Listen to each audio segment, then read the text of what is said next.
अस्सलाम वालेकुम दोस्तों, क्या पाकिस्तान क्रिकेट टीम की जो मौजूदा टीम इंतज़ामिया है, मोहम्मद हफीज़ और उनके साथ जो बाकी कोचेज़ हैं, क्या ये अपनी नौकरी बचा पाएंगे? क्या जो पाकिस्तान क्रिकेट बोर्ड का नया सेटअप आने वाला है, क्या वो इन लोगों को कंटिन्यू करेगा? क्या सबसे बड़ी चीज़ ये है कि क्या पाकिस्तान टीम के जो प्लेयर्स हैं वो इस कोचिंग स्टाफ को कंटिन्यू करने के लिए अपना फीडबैक देंगे या मनफी फीडबैक देंगे? ये सबसे बड़े सवालात हैं। हमारे ज़रा ये कहते हैं, मैं क्योंकि अभी भी क्राइस्ट चर्च में मौजूद हूँ और सब कुछ देखता चला आ रहा हूँ, जो हमने किया, जो हम करना चाह रहे थे, जो हमसे हुआ नहीं, वो हम सबके सामने और आपको मैं बार बार बता भी चुका हूँ। पता ये चला है कि मोहम्मद हफीज़ के कॉन्ट्रैक्ट के अंदर एक्सटेंशन नहीं हो रही है।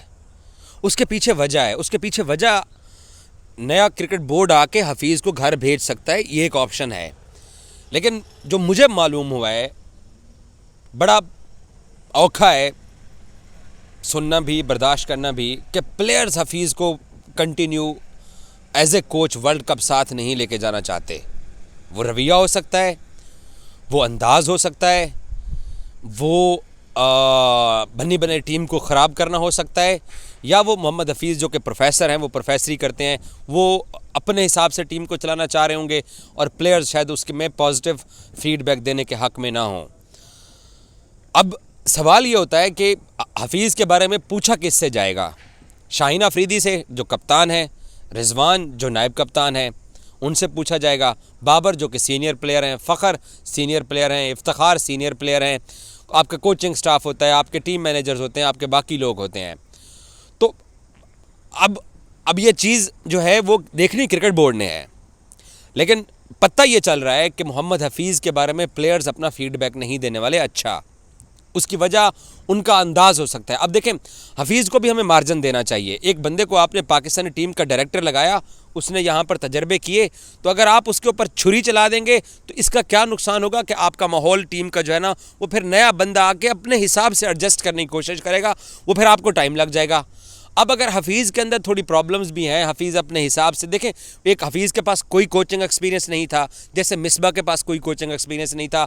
हमने हफीज़ को यही हफीज़ इसी ज़का अशरफ के साथ क्रिकेट कमेटी में काम करने से इनकार करके चले गए थे, जब हफीज़ को चेंजिंग करना चाह रहे थे, हफीज़ कुछ प्लेयर्स को रेस्ट देना चाह रहे थे।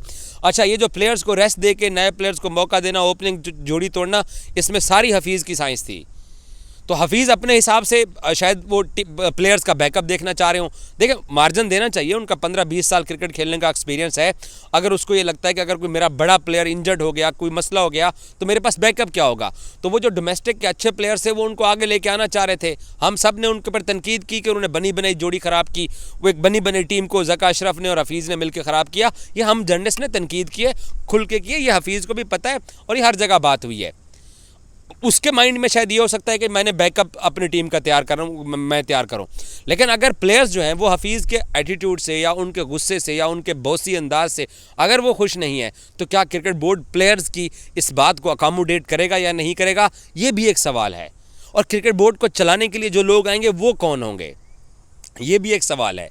तो अगर हफीज़ कंटिन्यू करते हैं तो क्या ये प्लेयर्स जो कि हफीज़ के ख़िलाफ़, मेरे हिसाब से जो कि मेरे पास ख़बर है कि वो अच्छा फीडबैक देने वाले नहीं हैं, तो अगर प्लेयर्स हफीज़ के बारे में अच्छा फीडबैक नहीं देते, उसके बावजूद भी क्रिकेट बोर्ड हफीज़ को कंटिन्यू करता है, तो फिर वर्ल्ड कप में फिर की होएगा? फिर हफीज़ साहब की अपनी साइंस, प्लेयर्स की अपनी साइंस, और उस साइंस के अंदर जो है ना वो बीच में से कौन सा आगे से जो ना वो रिज़ल्ट निकलेगा, वो आप अभी से सोच सकते हैं। तो अगर प्लेयर्स हफीज़ को कंटिन्यू करवाने के हक़ में नहीं है, आपको एक एग्जाम्पल मैं देता हूँ जो कि बहुत बड़ी क्रिकेट टीम और बहुत बड़े क्रिकेट बोर्ड की है। वो है कि Justin Langer T20 world cup जीत के आया, एशेज़ इंग्लैंड से जीत के आया, तो नहीं, अपने होम ग्राउंड वाली एशेज़ जीता था। तो क्या हुआ, ऑस्ट्रेलियाई क्रिकेटर्स ने जब उसका कॉन्ट्रैक्ट पूरा हुआ तो उसके नए कॉन्ट्रैक्ट की एक्सटेंशन होनी थी, तो ऑस्ट्रेलियाई क्रिकेटर ने तहफ़्फ़ुज़ात का इज़हार कर दिया और क्रिकेट बोर्ड ने कोई 8 घंटे मीटिंग करने के बाद लैंगर को कहा कि आपको हम 6 महीने का कॉन्ट्रैक्ट देंगे, आप इंडिया वर्ल्ड कप करके आओ और होम सीरीज़ पाकिस्तान वाली करो, और उसके बाद देखते हैं, और अवे सीरीज़ जो एशेज़ थी इंग्लैंड वाली वो करके आओ, तो उसके बाद देखते हैं कि आपका क्या करना है। तो लैंगर घर चला गया था और अब वो कमेंट्री कर रहा है। तो प्लेयर्स के फीडबैक को क्रिकेट ऑस्ट्रेलिया ने प्रिविलेज दी लेकिन ऑस्ट्रेलियाई मीडिया ने, ऑस्ट्रेलियाई फैंस ने पैट कमिंस के ऊपर तनकीद की कि इस बंदे ने जो है वो हमारे एक एक्सक्यूज़ मी कि हमारे एक डिसेंट क्रिकेटर्स और डिसेंट कोच और T20 वर्ल्ड कप विनर और एशेज़ विनर कोच को जो है ना वो प्लेयर्स पावर ने हटा दिया, वो घर भेज दिया है। लेकिन उसका रिजल्ट क्या निकला? पैट कमिंस इंडिया से वर्ल्ड कप जीत के आ गया, इंग्लैंड गया, एशेज़ रिटेन करके आ गया, पाकिस्तान के खिलाफ होम सीरीज़ खेला, तीनों टेस्ट मैचेस जीत गया। तो रिजल्ट दिया, प्लेयर्स के फीडबैक को क्रिकेट बोर्ड ने अवलियत दी है। सो पाकिस्तान क्रिकेट टीम का जो अगला जो सिनारियो बन रहा है वो बहुत गंभीर, वो बहुत कंफ्यूज है। तो अगर क्रिकेट बोर्ड हफीज़ को कंटिन्यू करना चाहता है तो पहले प्लेयर्स के साथ बैठ के बात करनी पड़ेगी कि हमने इस सेटअप को कंटिन्यू करना है, और जो प्लेयर्स कुछ चाहते हैं तो उन चेंजेस को भी हमें रिस्पेक्ट और हमें वैल्यू देनी पड़ेगी।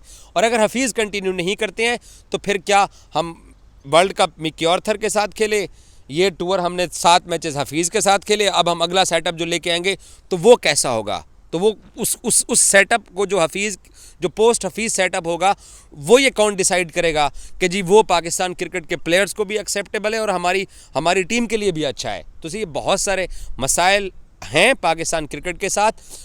इसमें एज ए जर्नलिस्ट मेरी आखिर में टेक ये है कि पाकिस्तान क्रिकेट बोर्ड अगर हफीज़ को कंटिन्यू करवाना चाहता है और हफीज़ भी राज़ी हैं, तो फिर वो जो क्रिकेट टीम के अंदर ये जो यहाँ पे एक्सपीरियंसेस हुए हैं उनसे अवॉइड करके इन प्लेयर्स को, सीनियर जूनियर्स को, कप्तान और जो कोर आपके जो प्लेयर्स होते हैं उनको साथ बिठा के तो इसको एक यूनिट बना के एक फैमिली के तौर के ऊपर आपको लेके जाना पड़ेगा। ऑस्ट्रेलिया के अंदर हम 3 टेस्ट मैचेस हारे, तीनों टेस्ट मैचेस की नाकामी के ऊपर हफीज़ ने प्रेस कॉन्फ्रेंस की। यहाँ शाहीन खुद आ गया, वहाँ शान मसूद था, उसको हफीज़ कहता होगा कि मैं जाकर डिफेंड करता हूँ, लेकिन यहाँ शाहीन ने खुद मीडिया को फेस किया है। तो वो जो शाहीन का जो अंदाज़ है, देखें बाबर को हटा दिया है, अच्छा अब आप बाबर को भी नहीं वापस ला सकते हो, बाबर को लाओगे तो वो शाहीन नाराज़ हो जाएगा। और जनवन ऐसा नहीं है, हमारे प्लेयर्स कोई प्रोफेशनल हैं कि जनाब मुझे हटा के उसको बना दिया तो इट्स ओके, नो मैं अपनी परफॉर्मेंस बदलूँगा, नहीं। हमारे यहाँ दिलों के अंदर बातें रखी जाती हैं, फिर मेरे जैसे जर्नलिस्ट बातें करते हैं कि आपने ये क्या कर दिया है, तो उससे टीम का और माहौल ख़राब होता है। बहुत कुछ हमारी क्रिकेट के साथ अच्छा नहीं हो रहा जो कि होना चाहिए, ये मैं दुआ करूँगा। Thank you so much.